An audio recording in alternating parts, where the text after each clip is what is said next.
Pourquoi le journal Le Monde adopte-t-il une ligne aussi biaisée pour traiter le conflit Israël-Hamas ? Alors que depuis plusieurs années déjà, le premier quotidien français est régulièrement critiqué pour sa couverture du Proche-Orient, jugée pro-palestinienne, voire même anti-israélienne, Le Monde a suscité cet été un véritable tollé sur les réseaux sociaux, d'abord en se désolant de la mort du leader du Hamas, Ismaël Haniyeh, que le journal n'a pas hésité à qualifier de modéré, avant de publier quelques jours plus tard un portrait élogieux de Yahya Sinwar, l'architecte des massacres anti-juifs du 7 octobre, présenté par le quotidien comme un chef politique persécuté par Israël. Autre exemple symptomatique de la ligne de plus en plus problématique du Monde, le 31 août dernier, alors que 6 otages israéliens étaient froidement abattus par les terroristes du Hamas, le quotidien choisissait de relayer la parole d'un cadre anonyme de l'organisation terroriste qui imputait la mort de ces otages à des bombardements israéliens.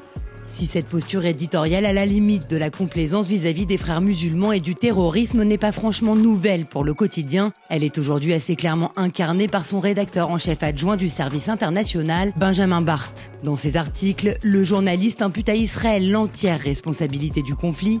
Il utilise comme source des faux journalistes, identifiés comme étant des propagandistes du Hamas. Il reprend mot pour mot la propagande et les chiffres du mouvement terroriste sans jamais les citer, préférant parler de ministère de la Santé du territoire palestinien.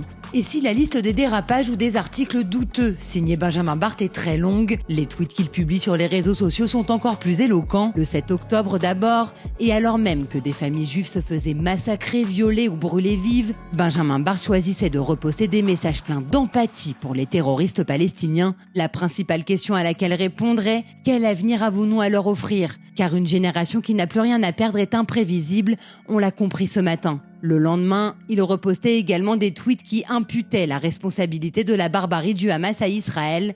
La pire des choses qui puissent arriver aux Palestiniens est de laisser l'occupant leur voler leur humanité. Des tweets qui reflètent assez clairement l'ensemble des contenus publiés par Benjamin Barth, dont la quasi-totalité sont des charges virulentes contre l'État hébreu. Le journaliste va jusqu'à prendre la défense de l'islamologue François Burga, poursuivi en justice pour apologie du terrorisme après avoir exprimé son respect et sa considération pour les dirigeants du Hamas, mais aussi pour avoir reposté un communiqué du groupe terroriste qui revendique l'honneur et la virilité des massacres et des viols commis le 7 octobre. Il faut dire que Benjamin Barth est marié depuis 2008 à Mouznachi Habi, une activiste palestinienne qui ne cache ni sa détestation d'Israël, ni même sa haine des Juifs. En effet, Mouznachi Habi est une ancienne négociatrice de l'OLP, proche de Yasser Arafat, et dont les positions antisionistes n'ont cessé de se radicaliser ces dernières décennies pour basculer dans une apologie du terrorisme totalement assumée. Le 7 octobre, l'activiste palestinienne applaudissait les terroristes du Hamas sur son compte Twitter avec une salve de tweets ahurissant, en écrivant par exemple « Ils ont longtemps rêvé de voler, de sentir la liberté et de voir leur ville d'origine en Palestine. Ils sont majoritairement réfugiés et interdits de retour chez eux. Ce sont les jeunes de Gaza.